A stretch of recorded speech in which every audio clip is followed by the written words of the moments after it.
அது போக அக்கம் பக்கத்துல எல்லாம் பாருங்க, அக்கம் பக்கத்துல எப்படி இருந்தாங்க? அவங்க தான் உலகத்துல அரசரா? அவங்களுக்கு பக்கத்து நாட்டுல ராஜாக்கள்லாம் இல்லையா?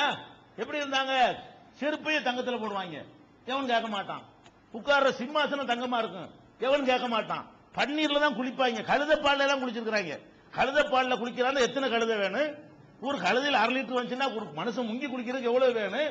அப்ப கழுதையை பண்ணையே வச்சிருக்கானே, அப்ப அப்பெல்லாம் குளிச்சிருக்கு. கழுதை பால்ல குளிச்சு அழகா இருக்குமா அப்படிங்கிறதுக்காக வேண்டி கழுதப்பால்ல குளிச்ச மன்னர்கள்லாம் இருந்தாங்க. அப்ப தங்க செங்கோல், தங்க சிம்மாசனம், தங்க கிரீடம், தங்க எல்லாம் தங்கம், தங்க தூணு எல்லாம் தங்கம். அந்த மாதிரி உலகம் பூரா சுத்தி வாழ்றதையும் பாக்குறாங்க. அதே மாதிரி வாழ்ற அளவுக்கு இங்க கஜானாவும் நிரம்பி வழிகிறதையும் பாக்குறாங்க. ஆனா எப்படி வாழ்ந்தாங்க? எப்படி பரிச்சை பத்தியலா? இறை தூதர்கள் எப்படி நிரூபிக்கிறான்னு கேட்டா, இவ்வளவு குவிஞ்சு இருக்கும் பொழுது அவங்க மனைவி சொல்றாங்க, ஆயிஷா நாயகி சொல்றாங்க, ஒரு மாதம் சென்றுவிடும், இன்னொரு மாதமும் சென்றுவிடும், இன்னொரு மாதமும் சென்றுவிடும், வீட்டில் அடுப்பு மூட்டி இருக்க மாட்டோம். 3 மாசத்துக்கு அடுப்பு மூட்டல. ஒரு மாபெரும் வல்லரசனுடைய சக்கரவர்த்தி வீட்டில் என்ன இல்ல, 3 மாசம் அடுப்பு மூட்டல. அப்ப கேட்கிறார், அடுப்பு மூட்டாம எப்படி வாழ முடியும்? என்னத்தை தான் சாப்பிடுவீங்க? அல் அஸ்வதான், பேரிச்சம்பழமும் தண்ணியும் தான், வேற என்ன? 2 பேரிச்சம்பழத்தை போட்டுக்கிறோம், தண்ணியை குடிச்சு இதுக்கு அடுப்பு? பேரிச்சம்பழத்தையும் தண்ணியும் குடிக்கிறதுக்கு அடுப்பு வேணுமா? அப்ப இதுதான் எங்களுடைய உணவு 3 மாசத்துக்குங்க. ஒரு சக்கரவர்த்தி வீட்டில் என்ன விதிமுறை வச்சுக்கிட்டாங்க?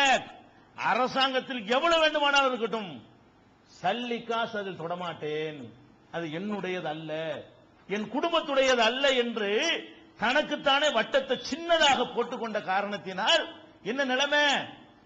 3 மாசம் அடுப்பு புகையவில்லை.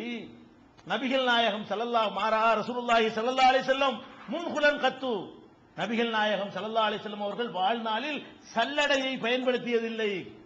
இன்னைக்கு சல்லடை இல்லாம நம்ம சாப்பிடலாம், கோதுமை மாவை அவ்வளவு அற்புதமா மிஷின்ல அரைச்சி தந்துருது. அன்னைக்கு இந்த மாதிரி நவீன மிஷின்கள்லாம் இருந்துச்சா? திருகதான் இருந்துச்சு. அதுல கோதுமையை போடுவாங்க, கைனால அரைக்குவாங்க, அரைச்சா பாதி இது பவுடர் மாதிரி இருக்கும், பாதி இது என்ன செய்யும், பெரிய பெரிய துண்டு துண்டா இருக்கும். சல்லடையில சலிச்சா தான் மாவு கிடைக்கும், மரம் போட்டு மரம் அரைக்கணும். அப்ப சல்லடை இல்லாமல் சாப்பிட முடியாது அன்னைக்கு.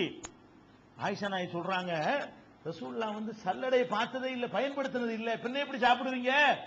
திருகையில கோதுமையை போடுவோம், 2 சுத்து சுத்துவோம், அது உறங்கி குறுநல் மாதிரி வரும், அதை தண்ணி ஊற்றி பேசி ஊற்றி சாப்பிட்டுருவோம். அவருடைய வாழ்க்கை.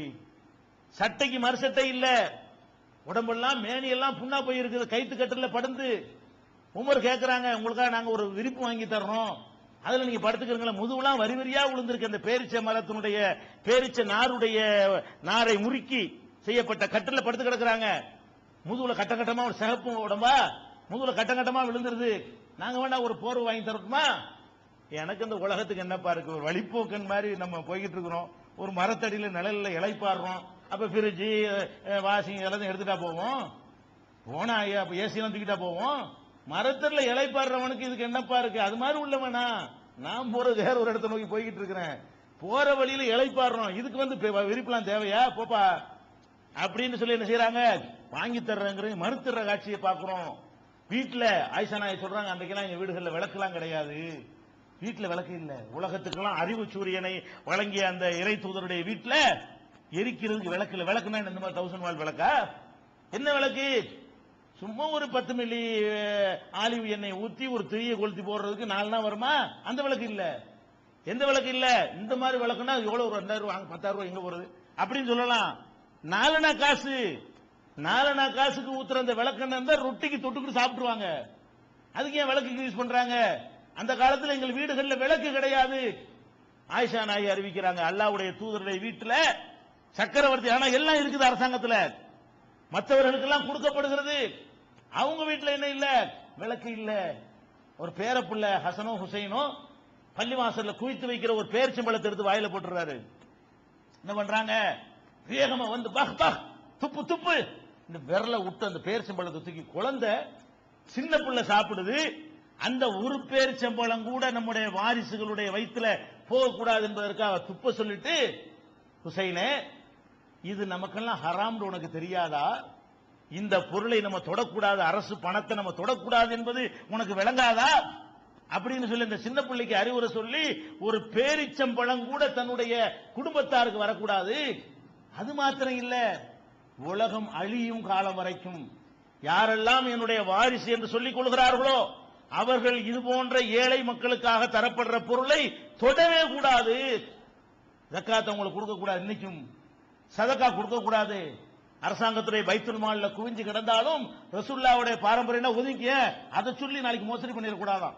எல்லாத்துக்கும் 10 கொடுத்தா எனக்கு 20 கொடுங்க, நாங்க ரசூலுல்லாஹ் பரம்பரை அப்படின்னு எவனும் தன்னுடைய குடும்ப பேரை கியாமத் நாள் வரைக்கும் சொல்லக்கூடாதுங்கிறதுக்காக வேண்டி தனக்கும் ஹராமாக்கி தன்னுடைய மனைவி மக்களுக்கும் அதை ஹராமாக்கி கியாமத் நாள் வரைக்கும் என் சந்ததிகள் யாரும் ஏழைகளுக்கு என்று ஒதுக்கப்பட்ட நிதியை உலகம் அழிகிற வரைக்கும் தொடக்கூடாது.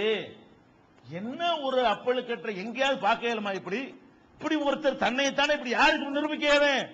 தன்னுடைய பரிசுத்த தன்மையை தானே எவருக்கு நிரூபிக்க இயலும்? யோசிச்சு பாருங்க. அந்த மாதிரியான ஒரு வாழ்க்கையை அவர் வாழ்ந்துட்டு போறாரு. அது மாத்திரம் இல்ல, அவர் மரணிக்கிற நேரத்தில், அதான் முக்கியமான விஷயம், மரணிக்கிற நேரத்தில் கடைசி நேரத்தில் வீட்டில் உணவுக்கு ஒண்ணுமே இல்ல.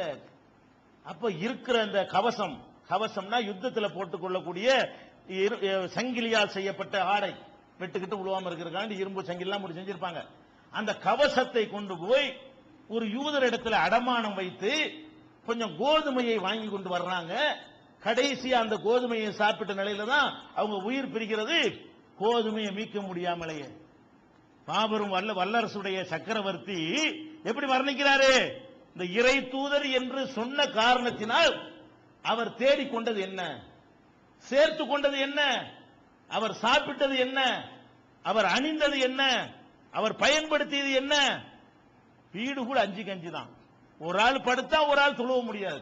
5 கஞ்சி வீட்டில், விளக்கு இல்லாத வீட்டில், கைத்து கட்டில் போர்வையை சுத்தி கொண்டு காஞ்சி போன ரொட்டியை சாப்பிட்டு கொண்டு இப்படி ஒரு வாழ்க்கையா? அப்ப இறை தூதருங்கிறது எப்படி ப்ரூவ் பண்றாங்க? சக்கரவர்த்தியை ப்ரூவ் பண்றதுக்கு தேவையில்லை, இறை தூதர் ப்ரூவ் பண்ண வேண்டி இருக்கிற. சக்கரவர்த்தி ப்ரூவ் பண்றாங்க, அதெல்லாம் வைக்கணும், கிரீடம் அது இதெல்லாம் வச்சாதான் சக்கரவர்த்தின்னு ப்ரூவ் பண்ண இயலும். அதையாவது திரட்டினாரா? அல்லது மரியாதையை தானே எல்லாரும் விரும்புவான். இந்த மாதிரி ஒருத்தன் வந்து தனக்குன்னு ஒரு கூட்டத்தை உண்டாக்கணும், எதை விரும்புவான்? நமக்கு என்ன எந்திரிச்சு நிக்கணும், எவன் எந்திரிக்க கூடாது. எப்படி பாருங்க, எப்படி இவர் நிரூபிக்கிறார்னு பாருங்க. எனக்காக நீங்கள் யாரும் எழுந்து நிற்க கூடாது, நீங்க எல்லாம் உட்கார்ந்து இருக்கிற சபைக்கு நான் வருவேன், யாரும் எழக்கூடாது, என் காலில் விழக்கூடாது, என்னை கும்பிடக்கூடாது, என்னிடத்தில் பிரார்த்தனை செய்யக்கூடாது, அல்லாஹ்விடத்தில் மட்டும் கேளுங்க அப்படின்னு சொல்லி அந்த மரியாதை வேணாங்கிறார். மரியாதையா சில பேர் இதெல்லாம் வேணும், மரியாதையாக நினைச்சுமா என் காசுல எல்லாம் வேணான்றான். ஆனா மரியாதை விரும்புவானா இல்லையா? எல்லாத்துக்கும் உச்சகட்டமா அவரே சம்பாதித்து திரட்டின செல்வங்கள் ஒரு பண்ணை வச்சிருந்தாங்க. பண்ணை தான் வருமானம், அதான் நுபுவத்துக்கு பாதிப்பு இல்லாத வகையில வாழ்க்கை ஓடும். அதுல வச்சிருந்த ஒரு குதிரை மற்றதெல்லாம் இருந்தது, ஒரு நிலம். மூத்தா போகும்போது சொன்னாங்க, நான் எதை விட்டு விட்டு செல்கிறேனோ அது ஒட்டுமொத்த சமூகத்துக்கு சொந்தம், என் வாரிசுகளுக்கு இல்லை. சுப்ஹானல்லாஹ்.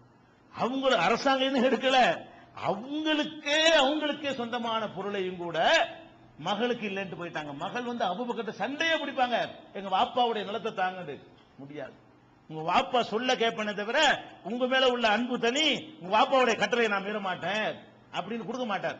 அப்ப தன்னுடைய சொத்துக்களை எல்லாம் என்ன பண்றாரு? அரசாங்கத்துக்கு எழுதி வச்சுட்டு பொதுமக்களுக்கு சொந்தம்.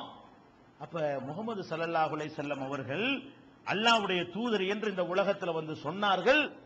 அதை அவர்களை தன்னைத்தானே நிரூபித்து விட்டு சென்றார்கள் இல்லையா? அந்த வகையில இந்த மார்க்கம் தனித்து விளங்குகிற மார்க்கமாக இருக்கிறது. தனித்து விளங்குகிற தலைவராக முகமது ஸல்லல்லாஹு அலைஹி வஸல்லம் அவர்கள் திகழ்கிறார்கள். அதே போல அடுத்ததாக திருமறை குர்ஆன், அதுவும் தனித்து தன்னைத்தானே நான் வந்து அல்லாஹ்வுடைய வேதம் தான் என்பதை அது நிரூபிக்குது. அடுக்கடுக்கான சான்றுகள் அள்ளி போட்டு இது முகமது சொந்தமா கட்டினது இல்லப்பா, அல்லாஹ்வாகிய இறைவன் தான் தந்திருக்கிறான் என்பதை எது நிரூபிக்குது? திருக்குர்ஆனை நிரூபிக்கிற அதிசயத்தை இன்ஷா அல்லாஹ் நாளை தினம் பார்ப்போம்.